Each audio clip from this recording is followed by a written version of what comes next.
Shalom, perkenalkan nama saya Yuning Adu, NIM 24320030. Saya dari kelas A.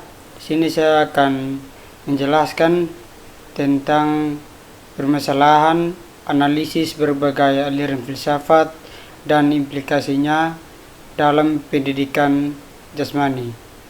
Menurut saya, dalam pendidikan jasmani, berbagai aliran filsafat memberikan cara pandang yang berbeda terhadap tujuan, proses, dan hasil pembelajaran.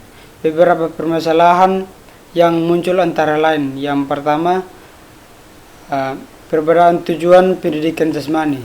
Setiap aliran filsafat memiliki tujuan yang berbeda. Misalnya, idealisme menekankan pembentukan karakter, sedangkan pragmatisme lebih menekankan pengalaman belajar dan pemecahan masalah. Perbedaan ini dapat membingungkan guru dalam menentukan tujuan pembelajaran. Yang kedua, pemilihan metode. Guru sering menghadapi kesulitan memilih metode yang sesuai karena setiap aliran memiliki pendekatan yang berbeda. Akibatnya, pembelajaran bisa kurang efektif jika metode tidak sesuai dengan kebutuhan peserta didik.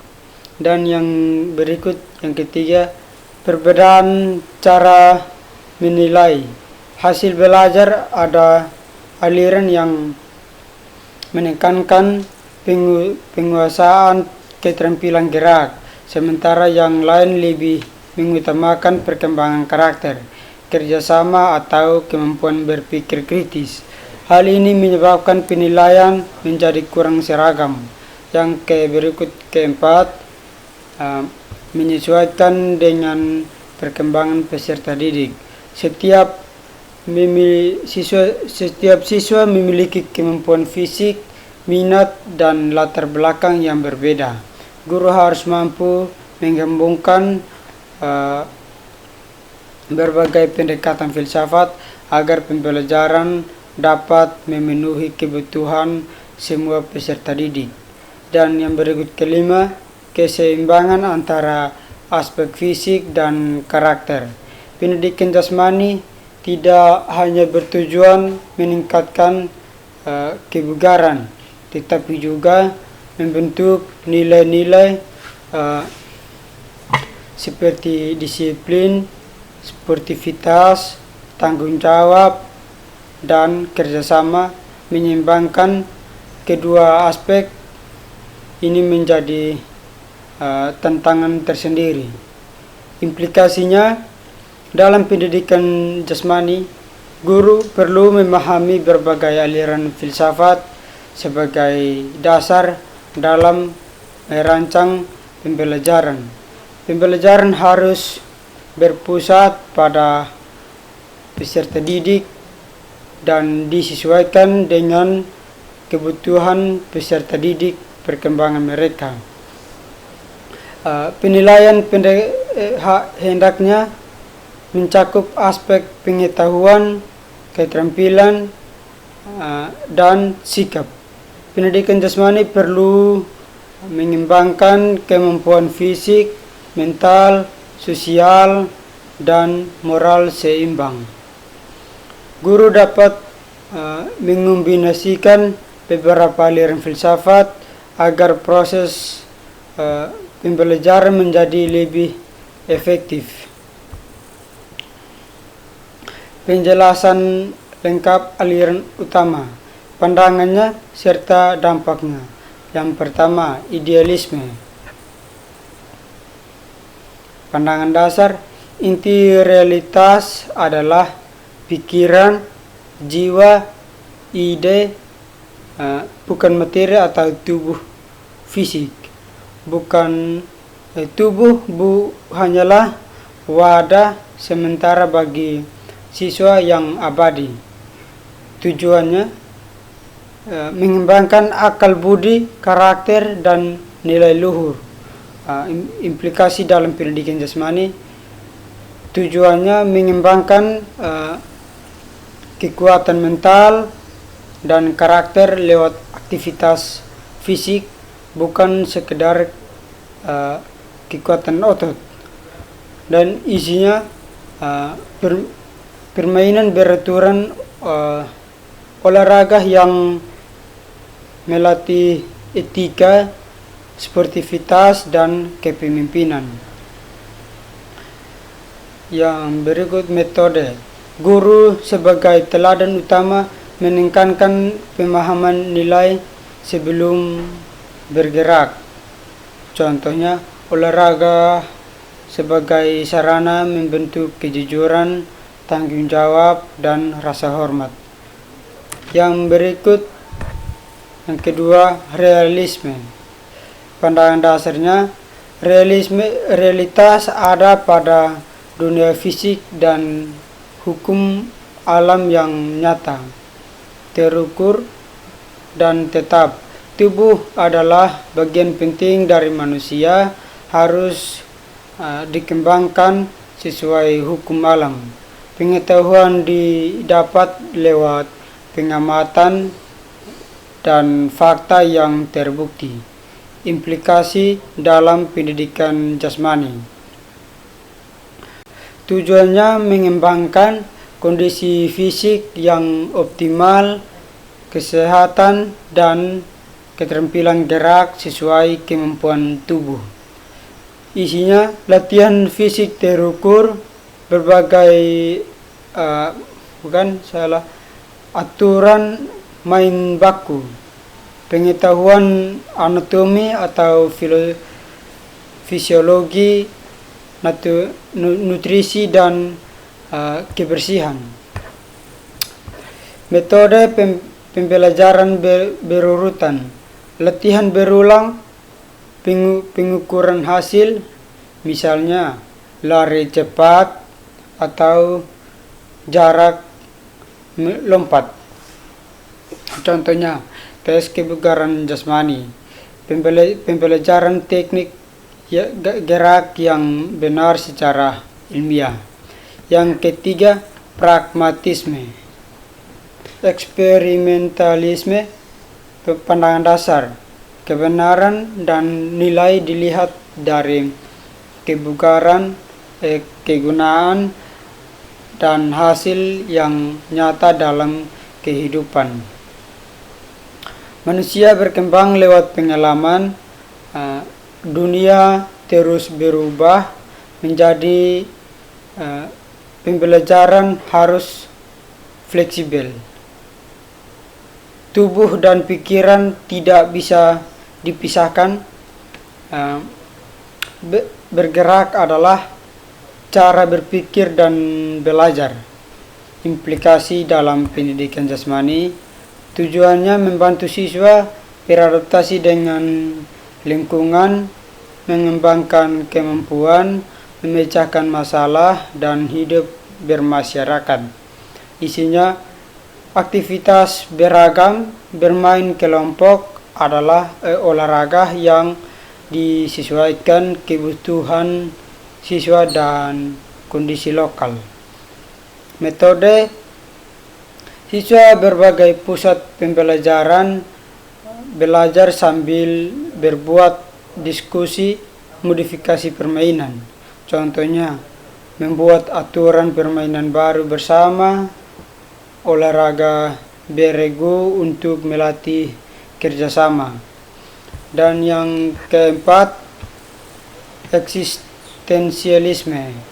Pandangan dasar, manusia lahir tanpa makna tetap. Setiap orang bebas menentukan jati diri dan tujuan sendiri. Mengutamakan keunikan individu, kebebasan berekspresi, dan tanggung jawab pribadi. Menolak aturan kaku yang menekan kebebasan diri. Implikasi dalam pendidikan jasmani.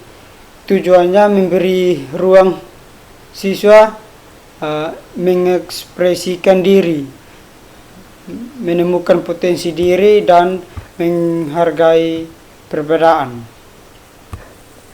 Isi Gerak bebas, tarian kreasi sendiri, olahraga pilihan siswa, tidak terpaku pada cabang tertentu. Metode meminimalkan perintah kaku, menghargai usaha pribadi, tidak membandingkan siswa satu sama lain. Contohnya, senam irama bebas, berkreasi gerak sesuai perasaan, memilih aktivitas yang disukai siswa. Dan yang kelima, perennialisme, pandangan dasarnya nilai dan kebenaran itu abadi dan tidak berubah, berlaku sepanjang masa. Tujuan utama pendidikan adalah mengembangkan akal budi universal, bukan keterampilan sementara. Tubuh harus tunduk pada akal budi. Implikasi dalam pendidikan jasmani, tujuannya menjaga keseimbangan tubuh dan pikiran serta melestarikan nilai olahraga klasik. Isinya olahraga tradisional, permainan klasik, senam dasar yang diteruji kebaikannya. Metode mengikuti prinsip dasar yang sudah ada, tidak banyak mengubah aturan. Contohnya permainan tradisional, senam keseragam, jasmani standar. Dan yang keenam, progresivisme,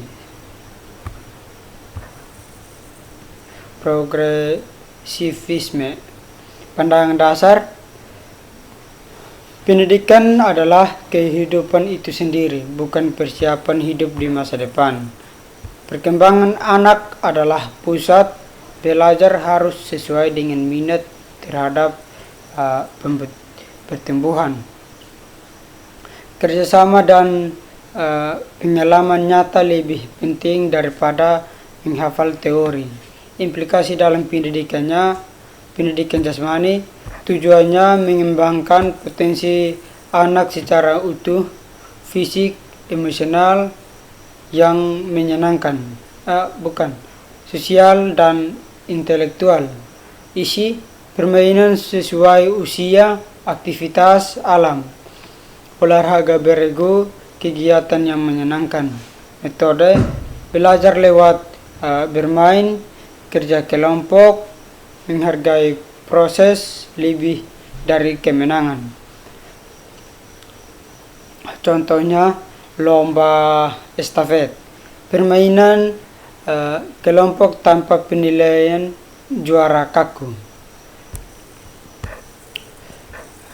Ringkasan dari perbedaan utama, aliran filsafat fokus utama pendidikan jasmani, idealisme jiwa, karakter, nilai moral, realisme, kondisi fisik, fakta ilmiah, hasil terukur, pragmatisme, pengalaman nyata, kegunaan dan dalam hidup, eksistensialisme, kebebasan, ekspresi diri, keunikan individu, perennialisme, nilai abadi, prinsip dasar yang tetap, dan progresivisme, minat anak, perkembangan menyeluruh, bermain. Nah, kesimpulan dari permasalahan ini, permasalahan utama dalam analisis berbagai aliran filsafat pada pendidikan jasmani adalah perbedaan antara pandangan mengenai tujuan, metode, dan penilaian pembelajaran. Oleh karena itu, guru perlu memahami dan mengintegrasikan berbagai aliran filsafat secara bijaksana agar pendidikan jasmani mampu mengembangkan peserta didik secara utuh, baik dari aspek fisik, intelektual, sosial, maupun moral. Oke, mungkin sekian dari hasil penjelasan menurut saya. Apabila ada kekurangan atau kesalahan, saya mohon maaf. Sekian dan terima kasih. Shalom.